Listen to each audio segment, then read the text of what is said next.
Nagpapatuloy ang News at 6 kabilang ang Compostela Valley sa mga malubhang na apektuhan ng Bagyong Pablo.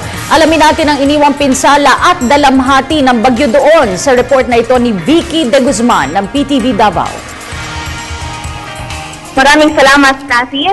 Tinungo namin ang Compostela Valley Province hang apektado ng Bagyong Pablo.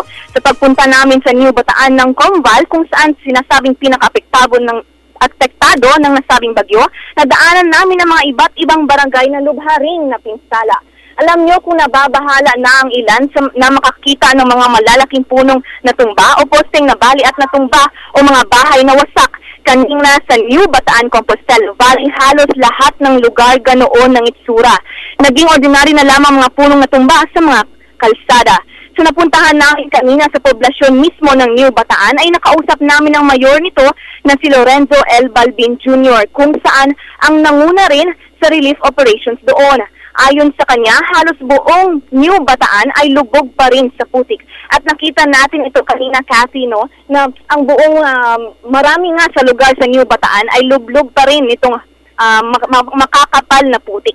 Sabi naman ni Mayor Balbin, ang pinsala sa New Bataan ay lubha at magtatagal pa umano ang pagbangon ng mga residente mula sa gitong klaseng karanasan.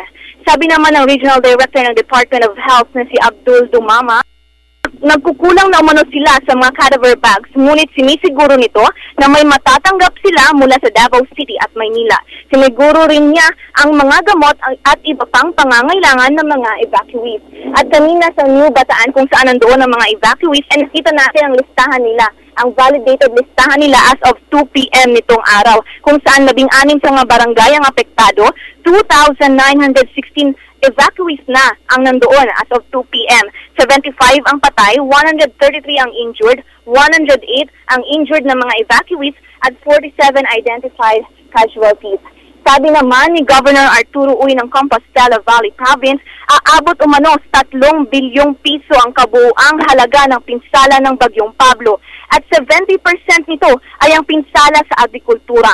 Ang nangunang apektado naman ay ang banana industry.